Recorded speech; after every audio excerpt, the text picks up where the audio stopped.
Good morning students.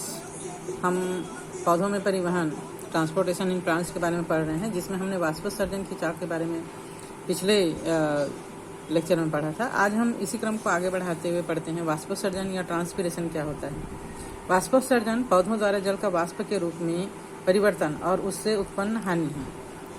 पौधे जो जल को जड़ के द्वारा खींचकर पौधे जो है वो जाइलम वाहिनियों के द्वारा पौधे के ऊपरी सिरे तक, पत्तियों तक, फूल तक, फल तक पहुंचाते हैं। उनमें से अधिकांश जल जो है उनके जैविक क्रियाओं में काम में ले लिया जाता है, लेकिन जो बाकी शेष जल होता है वह वाष्प के रूप में वायुमंडल में परिवर्तित होकर वापस पहुंच जाता है ना। मुख्यतः ये जो क्रिया है वो पत्तियों में पाए जाने वाले छोटे छोटे सूक्ष्म छिद्र, जिसे कि रंध्र या स्टोमेटा कहते हैं, उनके द्वारा होता है। तो वाष्पोत्सर्जन में पानी का वाष्प बनकर उड़ने के अलावा ऑक्सीजन और कार्बन डाइऑक्साइड का आदान प्रदान भी पत्तियों में पाए जाने वाले इन सूक्ष्म छिद्रों के द्वारा यानी कि स्टोमेटा के द्वारा, रंध्र के द्वारा होता है। मैक्सिमम पौधे में ये रंध्र दिन में खुले रहते हैं और रात में बंद हो जाते हैं। दिन के समय चूंकि प्रकाश की उपस्थिति में प्रकाश संश्लेषण होता है, तो ऐसे पौधे जिनमें मैक्सिमम रंध्र में पाए जाने वाले क्लोरोफिल के में वाष्पोत्सर्जन की प्रकाश संश्लेषण के द्वारा भोजन का निर्माण होता है, तो यहाँ पर जो है वो रंध्र जो है अधिकांशतः दिन में खुले होते हैं। रात में प्रकाश संश्लेषण की क्रिया चूंकि बंद रहती है, इसलिए ये रात में बंद हो जाते हैं। हालांकि सभी पौधों के लिए ऐसा नहीं है। कुछ पौधों में ये रंध्र या स्टोमेटा कुछ घंटों के लिए दिन में खुले रहते हैं, बाकी समय बंद रहते हैं। कुछ में ये दिन और रात खुले रहते हैं, कुछ में केवल ये रात में खुले रहते हैं और दिन में बंद रहते हैं। तो ये अलग अलग रंध्र मतलब पौधों की क्वालिटी पर डिपेंड करता है कि रंध्र किस समय खुला रहता है। बट अधिकांश पौधों में रंध्र जो है वो दिन में खुले रहते हैं और रात में बंद होते हैं। इन रंध्रों का या स्टोमेटा का खुलना और बंद होना, इनकी जो रक्षक कोशिकाएं होती हैं उनमें पानी के यूज के कारण, पानी यूज हो रहा है या नहीं हो रहा है, तो उसके जो टर्जिडिटी है या स्फीति है उसमें जो बदलाव होता है उसके कारण होता है। प्रत्येक रक्षक कोशिका की आंतरिक भित्ति जो है वो रंध्र छिद्र की तरफ मोटी होती है और तन्यता काफी मोटी होती है और तन्यतापूर्ण होती है। और रंध्र को घेरे दो रक्षक कोशिकाएं होती है। जब इनमें स्फीति दाब बढ़ जाता है, पानी की मात्रा बढ़ जाती है, तो इसकी जो पतली बाहरी भित्तियां हैं वो बाहर की ओर उभर जाती है तन्य होने के कारण, और भीतर की जो भित्ति होती है वो तन्य नहीं होती है, काफी मोटी होती है। तन्य इसमें तन्यता नहीं पाई जाती, तो ये भी बाहर की ओर चले जाता है, जिससे अर्धचंद्राकार स्थिति होती है और रंध्र जो है वो खुल जाता है। छिद्र या जो रंध्र है या स्टोमेटा जो है वो खुल जाता है। यहाँ पर हम स्टोमेटा का डायग्राम देख पा रहे हैं, है ना, ये डायग्राम है। और ये जो दो हैं वो रक्षक कोशिकाएं हैं। तो रक्षक कोशिका की जो अंदर की भित्ति दिख रही है ये काफी थिक होती है, मोटी होती है और तन्यतापूर्ण नहीं होती है। और ये जो बाहर की भित्ति होती है वो पतली होती है और तन्यतापूर्ण होती है। रक्षक, ये दोनों जो है वो रक्षक कोशिकाएं होती हैं जो इस रंध्र को घेरे हुए रहती हैं। इन्हीं के बाहर की ओर फैलने से रंध्र खुल जाता है और अंदर की ओर सिकुड़ने से रंध्र जो है वो बंद हो जाता है। रक्षक कोशिकाओं के आसपास की जो लगी हुई कोशिकाएं हैं वो उनकी सहायक कोशिकाएं होती हैं। पत्तियों में ऐसे असंख्य रंध्र पाए जाते हैं। रक्षक कोशिका की भित्ति में उपस्थित सूक्ष्म जो सूत्राव होता है, माइक्रोफिब्रिल की सहायता से ये रंध्र जो है वो खुलते हैं। सेल्यूलोज सूक्ष्म सूत्राव का अभिविन्यास अरी क्रम से होता है, न कि अरिदर्ध क्रम से, जो कि रंध्र छिद्र को आसानी से खोलने में मदद करता है। पानी की कमी होने पर रक्षक कोशिका का जो बाहर का जो कोशिका है उसमें तन्यता, बाहर का जो भित्ति है इसमें तन्यता कम होता है, जिससे कि खिंचाव, जल तनाव कम हो जाता है, खिंचाव कम हो जाता है और ये अंदर की ओर सिकुड़ जाता है। तन्य आंतरिक भित्तियां जो है पुनः अपनी स्थिति में आ जाती है। आंतरिक भित्ति जो है वो तन्य नहीं होती, तो पुनः अपनी स्थिति में आ जाती है और रक्षक कोशिकाएं ढीली पड़ जाती है और रंध्र छिद्र जो है वो बंद हो जाते हैं। सामान्य तौर पर जो पृष्ठधारी पत्ती होती है, पृष्ठधारी मीन्स जिसके एक पृष्ठ पर प्रकाश ज्यादा पड़ता है और दूसरे पृष्ठ पर प्रकाश कम पड़ता है, द्विबीजपत्री पत्तियां जो है वो इसी श्रेणी में आती हैं।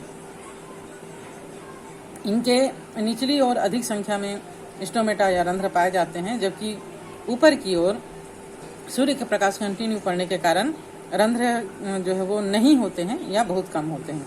लेकिन चूंकि जो द्विपार्श्विक पत्ती है, एक बीजपत्री पत्ती, उनमें दोनों पार्श्व में समान मात्रा में प्रकाश पड़ता है, तो दोनों पार्श्व में रंध्र की जो वितरण होता है, डिस्ट्रीब्यूशन होता है, वो दोनों में समान होता है।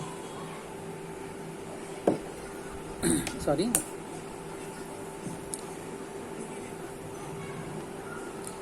वाष्पोत्सर्जन बाहरी कारकों के द्वारा, जैसे ताप, प्रकाश, आर्द्रता, वायु की गति के द्वारा प्रभावित होती है। बाहर तापमान ज़्यादा होता है तो वाष्पोत्सर्जन ज़्यादा होता है ना। प्रकाश की मात्रा ज़्यादा हो तो ताप बढ़ जाता है, तब वाष्पोत्सर्जन ज़्यादा होता है। कम हो तो कम हो जाता है। अगर वायुमंडल में आर्द्रता की मात्रा कम है तो वाष्पोत्सर्जन ज़्यादा होता है, आर्द्रता की मात्रा अधिक है तो वाष्पोत्सर्जन कम होता है। वायु की गति से ये प्रभावित होता है कि वायु जब तेज गति से चलता है तो पानी को ये रंध्र से हटाने का काम करता है तो वाष्पोत्सर्जन बढ़ जाता है, जबकि जब धीमी गति से या बिल्कुल बंद रहता है तो वाष्पोत्सर्जन कम मात्रा में होता है, क्योंकि रंध्र के आसपास का पानी जो है वो तेजी से हट नहीं पाता। इस प्रकार बाहरी कारक जो है वो वाष्पोत्सर्जन को प्रभावित करते हैं। वाष्पोत्सर्जन को प्रभावित करने वाले अन्य पादप कारक जैसे कि रंध्र की संख्या और वितरण, खुले रंध्र का प्रतिशत, पौधों में पानी की उपस्थिति और वितान रचना भी शामिल है। जैसे संख्या और वितरण, जितना ज़्यादा रंध्र होगा उतना ज़्यादा वाष्पोत्सर्जन होगा, कम होगा तो कम होगा।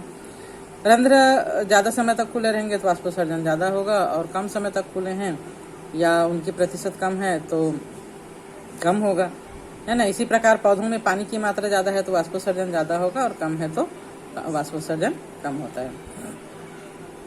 जाइलम रस का वाष्पोत्सर्जित रूप से ऊपर चढ़ना मुख्य रूप से पानी के भौतिक गुणों पर निर्भर करता है, जैसे ससंजन और आसंजन। ससंजन बल जल के अणुओं के बीच का आपसी आकर्षण को ससंजन बल कहा जाता है ना। जल के अणुओं में खुद में इतना ज्यादा आकर्षण बल होता है कि वो एक दूसरे से अलग नहीं होते हैं। इसी प्रकार जल अणुओं का ध्रुवीय सतह की ओर आकर्षण, जैसे कि वाहकी तत्वों की सतह, मतलब जल जिस भी जगह में है उस जगह के तत्व के साथ जो जल का अणुओं का आकर्षण होता है वो आसंजन बल कहलाता है। तो इस पर भी जाइलम रस का वाष्पोत्सर्जन रूप से ऊपर चढ़ना जो है वो निर्भर करता है। इसी प्रकार पृष्ठ तनाव, पानी के अणु का द्रव अवस्था में गैसीय अवस्था की अपेक्षा एक दूसरे से अधिक आकर्षित होना उसका पृष्ठ तनाव कहलाता है। पानी की ये विशिष्टताएं उसे उच्च तनन सामर्थ्य या तन्य सामर्थ्य प्रदान करती है, जैसे कि एक केशिकात्व खिंचाव शक्ति से प्रतिरोध की क्षमता और उच्च केशिकात्व अर्थात किसी पतली नलिका में चढ़ने की क्षमता, ये जो है वो इसकी विशिष्टताएं होती हैं। पौधों में केशिकात्व को लघु व्यास वाले वाहिकी तत्व जैसे ट्रैकिट्स और वाहिका तत्व से भी सहायता मिलती है। प्रकाश संश्लेषण प्रक्रिया के लिए जल की आवश्यकता होती है। बिना जल के प्रकाश संश्लेषण की क्रिया नहीं होती। H2O + CO2 = भोज्य पदार्थ है ना। तो प्रकाश संश्लेषण के लिए जल एक आवश्यक घटक होता है। जाइलम वाहिकाएं पानी को जरूरत के अनुसार जड़ से पत्ती की सिराओं तक पहुंचाते हैं। पत्ती प्रकाश संश्लेषण की क्रिया पत्ती तक होती है और पत्ती में पानी की सबसे अधिक आवश्यकता होती है। तो जड़ के जाइलम के द्वारा खींचा गया पानी जो है वो पत्ती तक पहुंचाया जाता है। लेकिन वह कौन सी शक्ति है जो पानी के अणुओं के पत्ती के मृदुता तक जरूरत के अनुसार खींच सकती है? जैसे ही वाष्पोत्सर्जन होता है, चूंकि पानी की पतली परत कोशिकाओं के ऊपर लगातार होती है, अतः ये जाइलम से पत्ती तक पानी के अणुओं को खींचने में प्रतिफलित होती है। यहाँ पे जैसे मैंने बताया था कि यहाँ जब प्रकाश संश्लेषण की क्रिया होती है, ये अपने आसपास के पानी को खींचता है और यही खिंचाव जो है वो सहायक कोशिका से अन्य कोशिकाओं तक, मेसोफिल की कोशिकाओं तक होते होते जाइलम वाहिनियों तक पहुँचता है ना। तो इस प्रकार पानी जो है वो मेसोफिल की कोशिकाओं तक पहुँच जाता है। अधोरंध्री गुहिका तथा अंतरा कोशिका जगत के बजाय वातावरण में जल वाष्प की सांद्रता कम होती है, इसलिए पानी पास की हवा में विसरित हो जाता है और ये खिंचाव उत्पन्न होता है। मापन से स्पष्ट होता है कि वाष्पोत्सर्जन द्वारा पैदा किया गया जल पानी को जाइलम के आकार के स्तंभ में 130 मीटर की ऊंचाई तक भी खींचने के लिए पर्याप्त होता है। इस प्रकार बहुत ऊंचे ऊंचे पौधों में भी पानी जो है वो इस बल के द्वारा पहुंच पाता है। जैसे कि यहाँ पर हम डायग्राम में देख पा रहे हैं,